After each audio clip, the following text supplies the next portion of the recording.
over half of physicians are saying they're dissatisfied with their jobs. Yeah. It's a pretty crazy statistic, isn't it? Yeah, it is. It's a bit alarming. And it's not just about, doctors needing like a long vacation or something. Right. We're talking about some deeper issues here. Right. Today, we're going to really try to understand this trend and figure out why it should matter to you, even if you aren't a doctor yourself. Absolutely.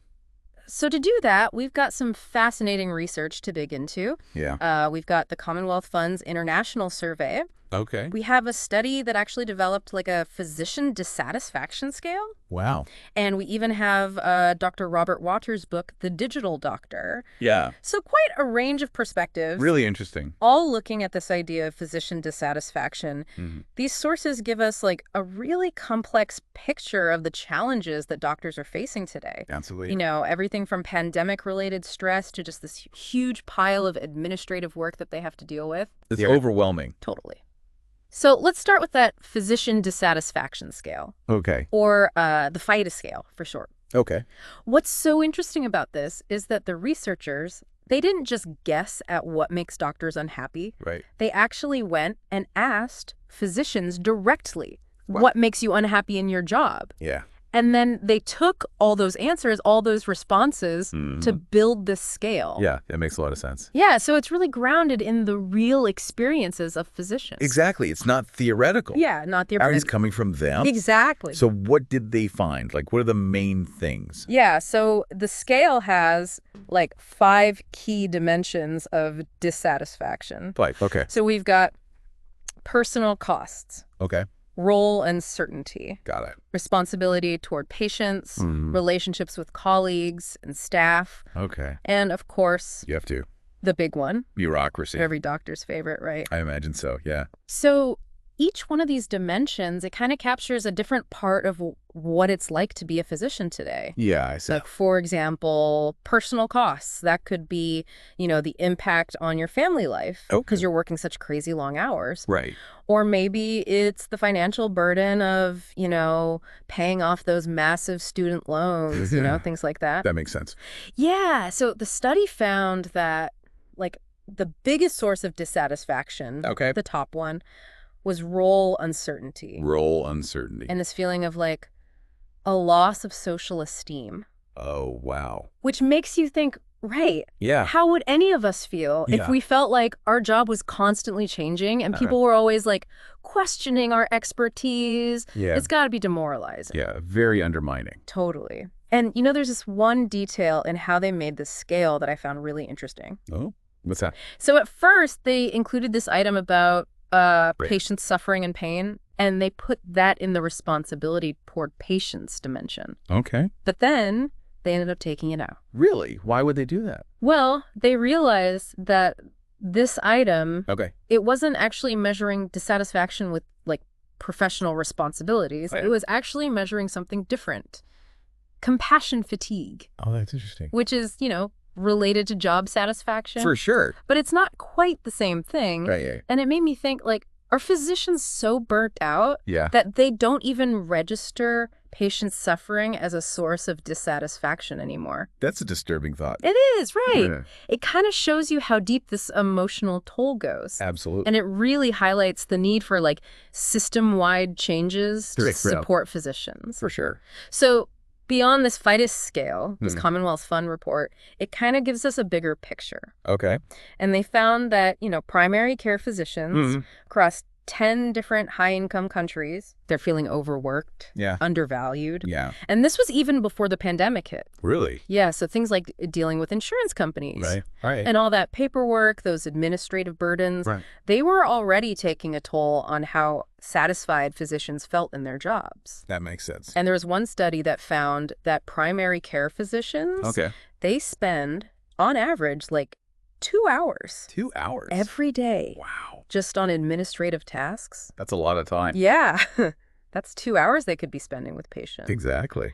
So no wonder bureaucracy is such a big source of unhappiness, right? That's got to be so frustrating. It's not just the paperwork itself. It's Yeah. feeling like you're trapped in a system that cares more about, like, processes than people. I see, yeah. Exactly.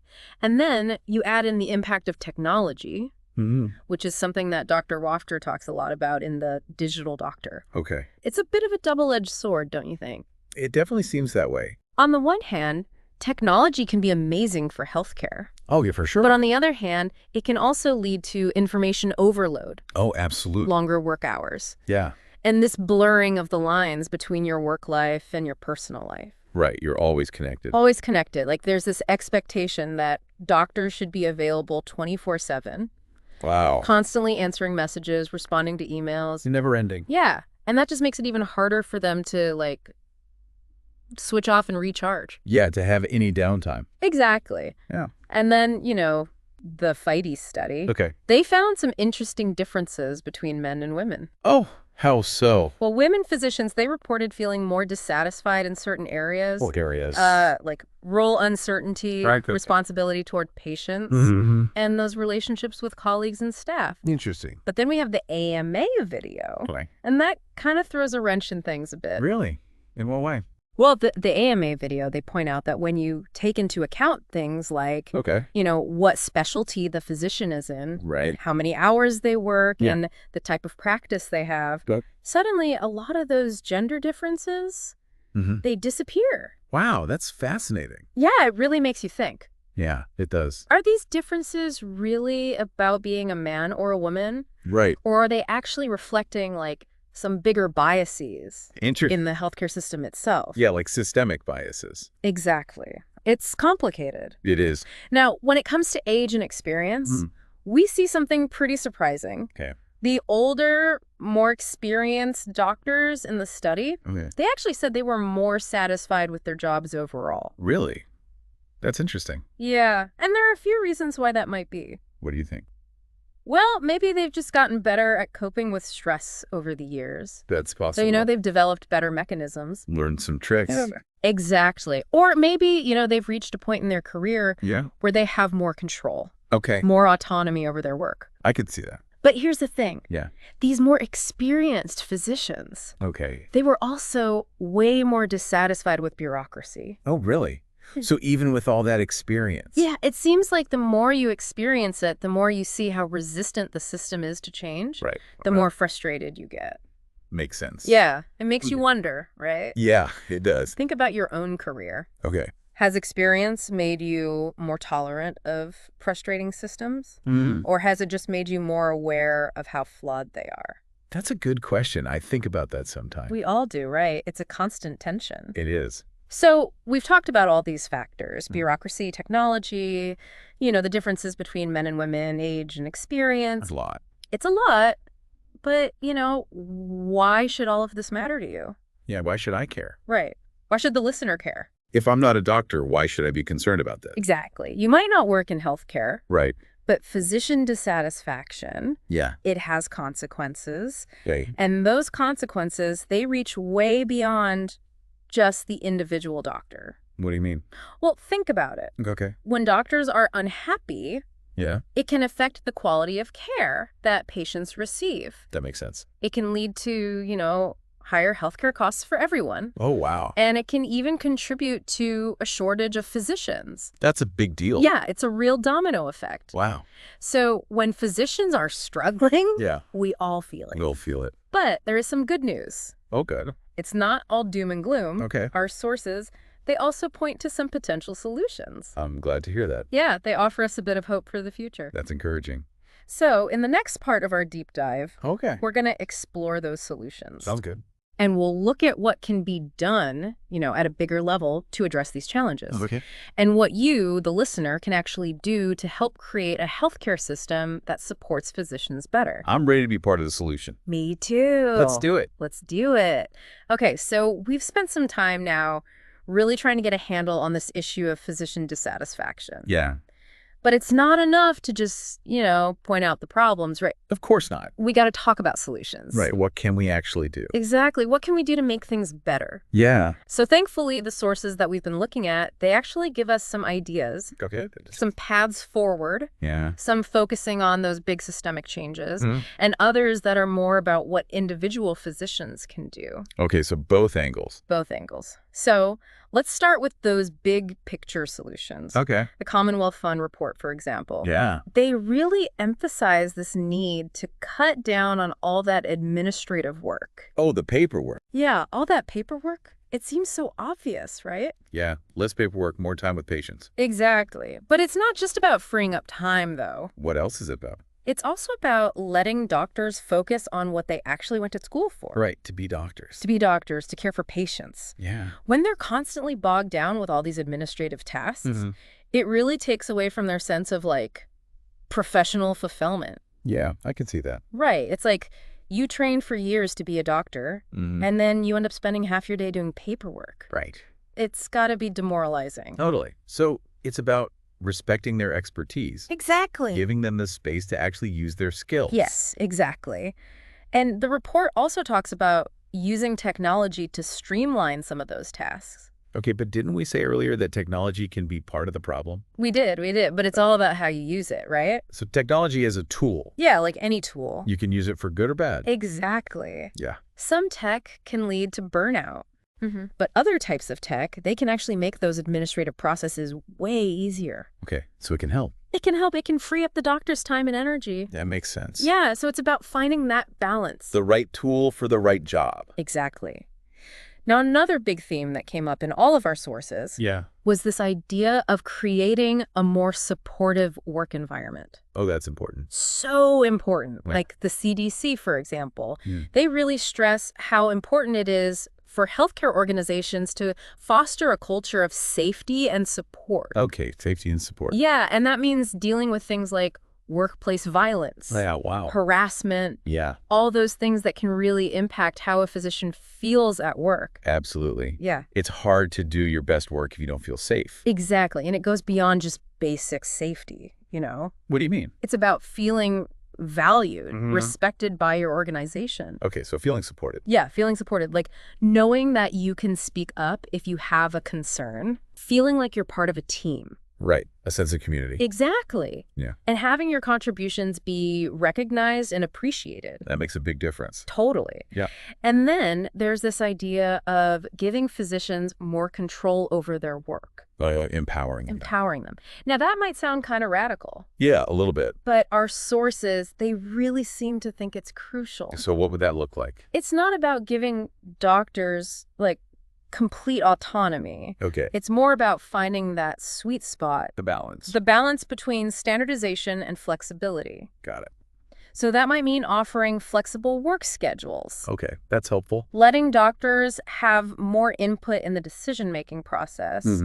Or giving them more opportunities for professional development. Right, to keep learning and growing. Exactly. It's about recognizing that physicians, they're highly skilled professionals. Yes. And they thrive when they have a sense of ownership over their work. Okay, that makes sense. But what about those really big systemic issues? Like what? You know, like dealing with insurance companies. Oh, right. Constantly changing regulations. Yeah, those things feel huge. They do. They feel almost impossible to change. I know what you mean. They're definitely complex, but not impossible. Okay. The AMA video, for instance, Okay. they talk about the importance of advocating for policy changes. Okay. Changes that actually put physician well-being front and center. Yeah, prioritizing doctor. And reducing all that unnecessary bureaucracy. Right, cutting through the red tape. Exactly. So this could involve working with lawmakers, Okay. supporting organizations that are lobbying for healthcare reform, or even just spreading awareness among your own social circles. So it's about using our voices. Yes, our collective voice. To push for a better system. To push for change. Yeah. But what about the individual physician? Yeah, what can they do?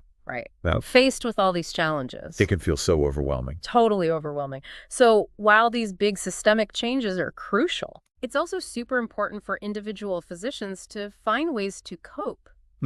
Coping mechanism. And to really prioritize their own well-being. Self-care. Self-care.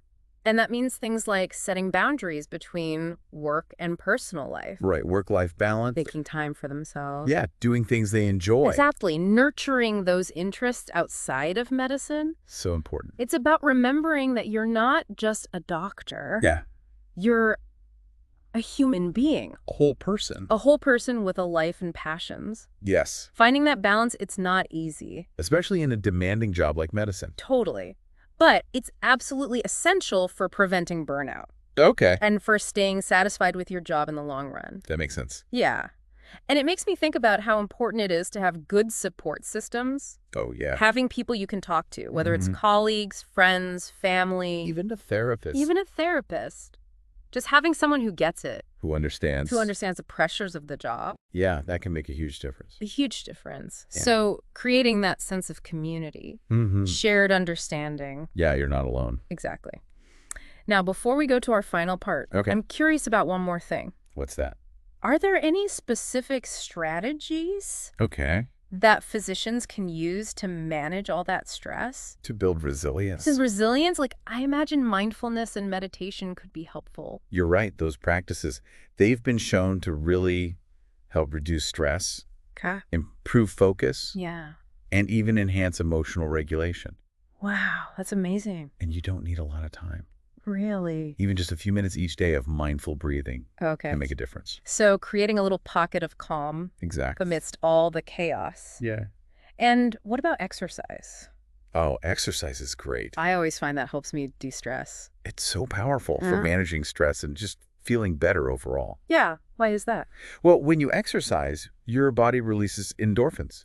And those have mood-boosting effects. Okay, so it's like a natural high? It can be. And it can also be a good distraction. Oh, yeah. From all those work worries. Get your mind off things. Yeah, so hitting the gym, going for a run. Taking a walk in nature. Whatever gets you moving. It can really clear your head. Totally. And it's important to remember that taking care of yourself, it's not selfish. Not at all. It's essential. It's essential, so you can be there for your patients. Well said.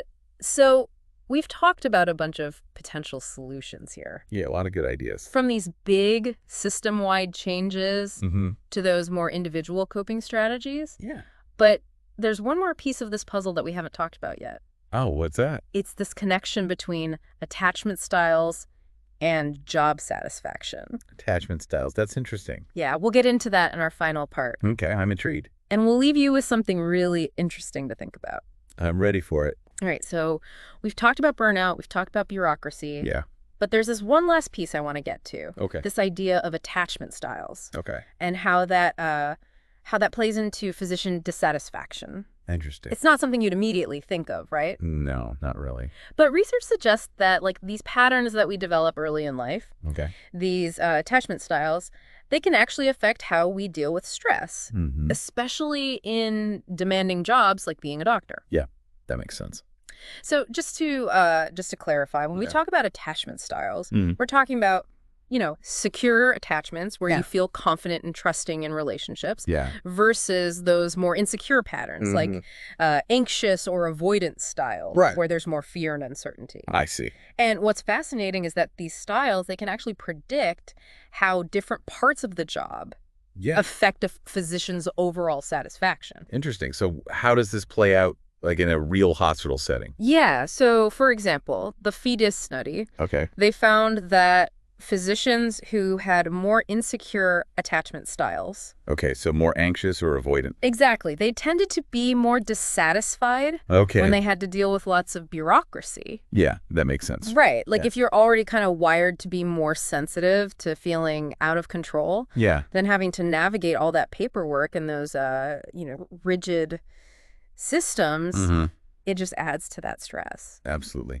So what about the securely attached physicians? Well, that's where things get a little unexpected. Oh. So those physicians, the ones who are, generally more comfortable with close relationships, they were actually more likely to report dissatisfaction with their relationships with colleagues and staff. Really?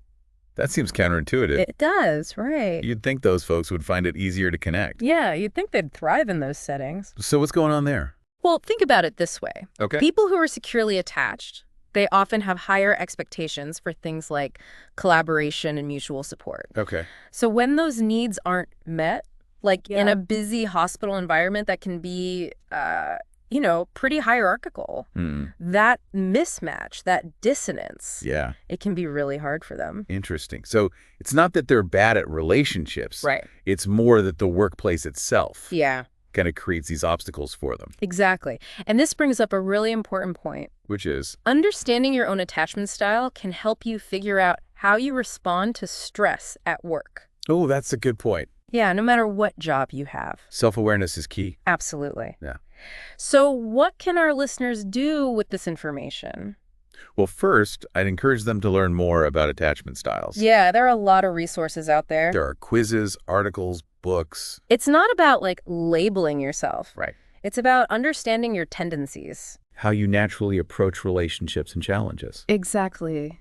And once you know your own style, you can start to see how it might be affecting your experience at work. Both the good and the bad. The good and the bad. So, for example, if you know you tend to be anxious, maybe those bureaucratic tasks are going to be extra stressful for you. Right. So you can plan for that. Yeah, like build in extra time. Exactly. Or maybe you delegate those tasks if you can. That's a good strategy. Or let's say you're more on the secure side. Okay. And you find yourself, constantly being the go-to person for everyone. The helper. Yeah, the helper. Well, maybe you need to set some firmer boundaries. Okay, to protect your own energy. To protect your own energy. Exactly. It's about having the self-knowledge to navigate your own workplace. Your own little ecosystem. Exactly. And this kind of leads us to our final thought for today. Okay, I'm ready. If physician dissatisfaction is really rooted in these big systemic issues, what's our responsibility as patients? That's a good question.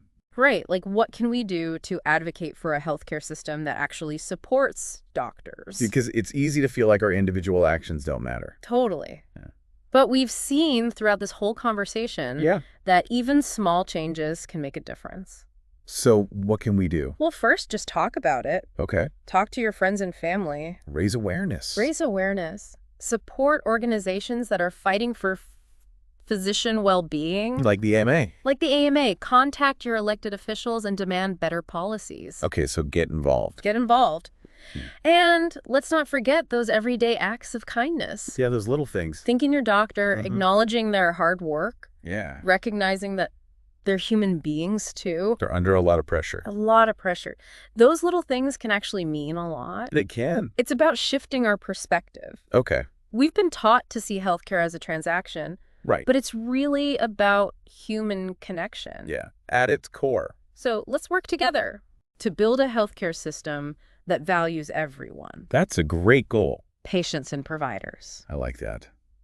Well, I think that's a great place to wrap up our deep dive. Yeah, we've covered a lot of ground today. We have. From burnout to bureaucracy to attachment styles.